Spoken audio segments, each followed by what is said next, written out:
Hello students, welcome back.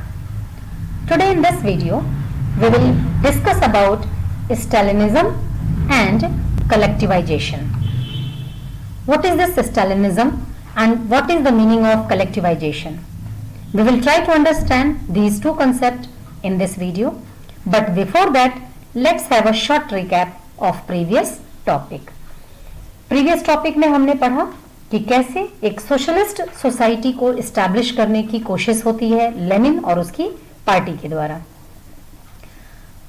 Lenin जो है वो बैंक्स और इंडस्ट्रीज को नेशनलाइज करते हैं, 5 ईयर प्लान इंट्रोड्यूस होता है, एज अ रिजल्ट इंडस्ट्रीज की ग्रोथ बढ़ती है, इकोनॉमिक कंडीशन में इंप्रूवमेंट आती है, लेकिन साथ ही साथ due to industrialisation some challenges were also there, कुछ चुनौतियां भी थी लोगों के सामने। वो चुनौतियां क्या थी? उनका हार्ड लिविंग कंडीशन, उनको जो प्रॉब्लम्स आ रही थी, जो वर्किंग आवर्स थे, जो उनको समस्या थी कि स्टॉपेजेस हो रहे थे, एक 1 ईयर में ही मोर देन 500 स्टॉपेजेस हुए, काम को रोका गया। तो इन सारी चीजों के बारे में हमने पढ़ा और फिर देखा कि इन चैलेंजेस को ओवरकम करने के लिए गवर्नमेंट ने क्या मेजर लिया, क्या इनिशिएटिव लिया गया सरकार के द्वारा। इन सारी चीजों को हमने पढ़ा हुआ है। अब हम ये कह सकते हैं कि लेनिन ने जिस सोशलिज्म की नींव रखी उसको और ज्यादा कंसोलिडेट बनाने का जो काम है वो किया स्टालिन ने। वो कैसे किया, क्या किया, ये हमें पढ़ना है। तो सबसे पहले हम ये समझने की कोशिश करते हैं कि ये स्टालिनिज्म क्या है। ये चीज आपको क्लियर हो इसीलिए मैंने हेडिंग में स्टालिन नाम यूज किया है और नीचे फिर स्टालिनिज्म को डिफाइन किया है। Stalin is a name of person. ये जो इमेज आप देख रहे हो ये है स्टालिन, और after the death of Lenin he took the command of Russian administration. ये पावर में आते हैं रशियन कम्युनिस्ट पार्टी की तरफ से, ये जो है वो लीडर के रूप में आते हैं और इनका नाम स्टालिन है। और जो पहले मैं आपको बता चुकी हूं कि इज्म क्या होता है, it stands for an ideology. तो उस टाइम पीरियड में जब स्टालिन की आइडियोलॉजी ने डोमिनेट किया यूएसएसआर को, वहां की पॉलिटिकल पॉलिसीज को, वहां के एडमिनिस्ट्रेशन को, तो that was termed as Stalinism, the time period when the Russian communist party was headed by Stalin. His ideas dominated the USSR and that period came to be known as Stalinism. I hope कि ये concept of Stalinism आपको clear होगा। उस time period में Stalin की जो ideology थी वो डोमिनेटिंग थी, वो वर्किंग में थी और इसलिए उसे हम स्टालिनिज्म के नाम से जानते हैं। अब हम समझने की कोशिश करते हैं collectivisation. What is this collectivization? Combining land of various farmers, बहुत सारे फार्मर्स की छोटी छोटी जो जमीन के टुकड़े हैं उनको कंबाइन कर लेना, कंबाइन करके उन्हें लार्ज रूप दे देना, बड़ा हुआ स्वरूप दे देना, and then performing the agricultural activities on collective basis, और फिर सबके द्वारा मिल करके उस बड़े जमीन के टुकड़े पर एक कलेक्टिव वे में एग्रीकल्चरल एक्टिविटीज को परफॉर्म करना। ये प्रोसेस क्या कहलाता है? कलेक्टिवाइजेशन।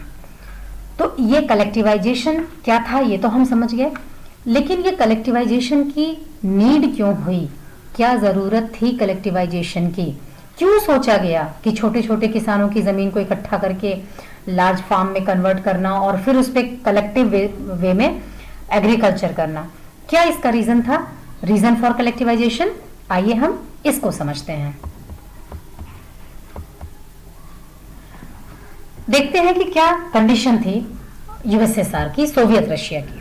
तो बाय 1927-28 का टाइम पीरियड ऐसा था कि Soviet Russia was facing shortage of food grains specially in towns. जो यूएसएसआर था हमारा, वहां पर फूड स्कार्सिटी हो गई और ज्यादातर कहां हुई? शहरों में हुई। और ये तो हम सब जानते हैं कि शहरों में तो खेती पॉसिबल नहीं है। वहां के जो लोग होते हैं they are earning money and they are purchasing the things from the market, लेकिन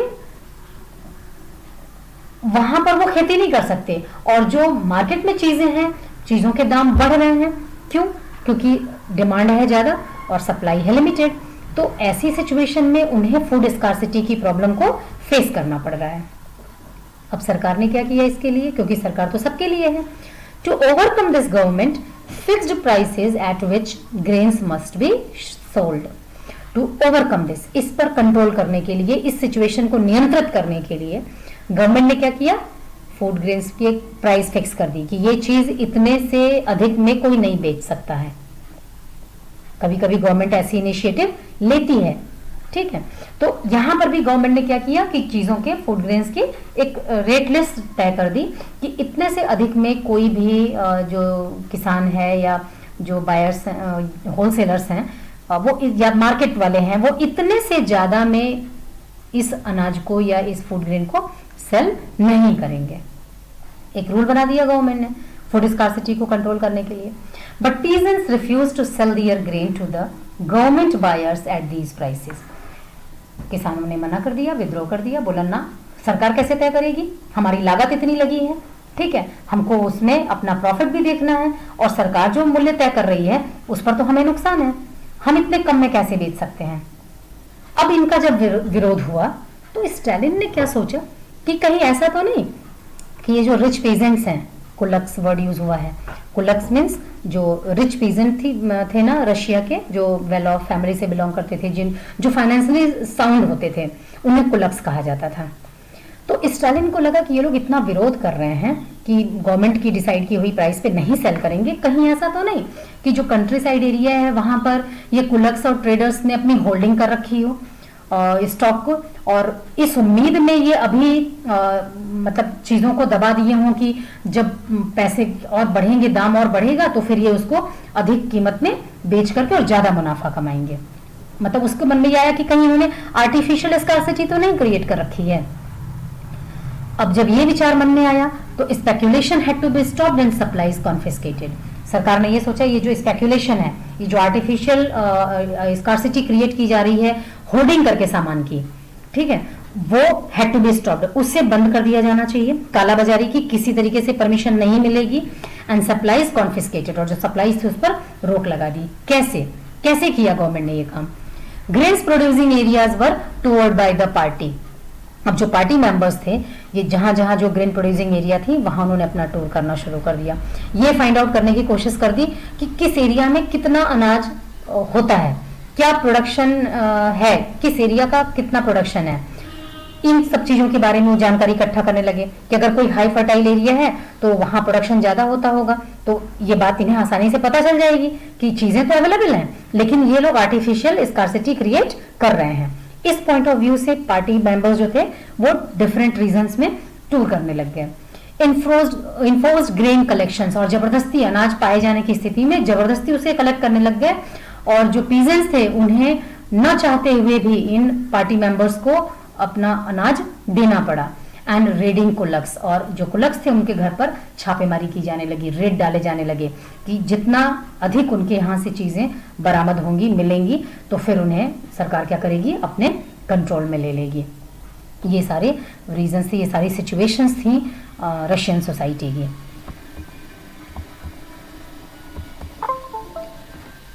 अब देखते हैं क्या ऐसा करने से सारी प्रॉब्लम सॉल्व हो गई।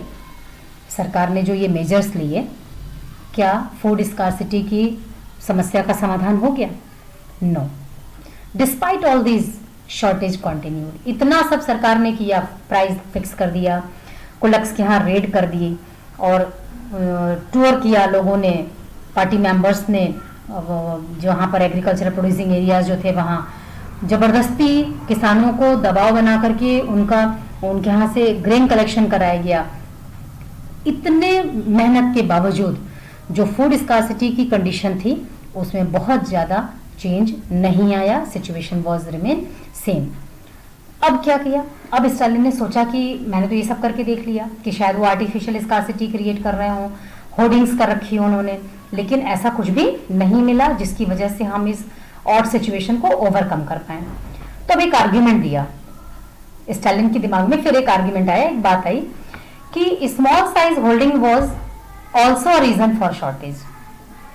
ये जो लोगों के पास छोटे छोटे टुकड़े हैं ना, लैंड डिस्ट्रीब्यूशन हुआ है नो डाउट, लेकिन लैंड डिस्ट्रीब्यूशन किस बेसिस पर हुआ है? As per the need of the family, कितना बड़ा किसका परिवार है उसके हिसाब से उनको जमीन का टुकड़ा दिया गया है। तो बहुत सारे ऐसे लोग हैं जिनका परिवार छोटा है, कम है, तो उनको एक स्मॉल साइज लैंड जो है उनको दे दिया गया है। अब वो जो स्मॉल साइज पीजेंट फार्म्स हैं कुड नॉट बी मॉडर्नाइज्ड, उन छोटे छोटे जमीन के टुकड़ों पे तो हम मॉडर्न एग्रीकल्चर नहीं कर सकते हैं।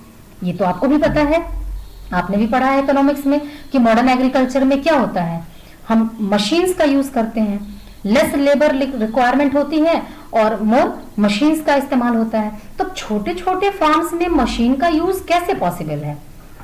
मशीन का यूज तो हम लार्ज स्केल के लिए करते हैं ना। तो अब इन्होंने क्या किया कि फॉर्म्स को हमें क्या करना है, हमें मॉडर्न एग्रीकल्चर लाना है। अब उसके लिए क्या होना चाहिए, form should be run on the industrial lines with machinery. Forms को जैसे इंडस्ट्रीज में काम होती है ना हैवी मशीन्स की मदद से, वैसे ही खेती का भी काम होना चाहिए मशीन की हेल्प से। सेकेंड चीज क्या उन्होंने जरूरी समझा, it was necessary to eliminate collapse.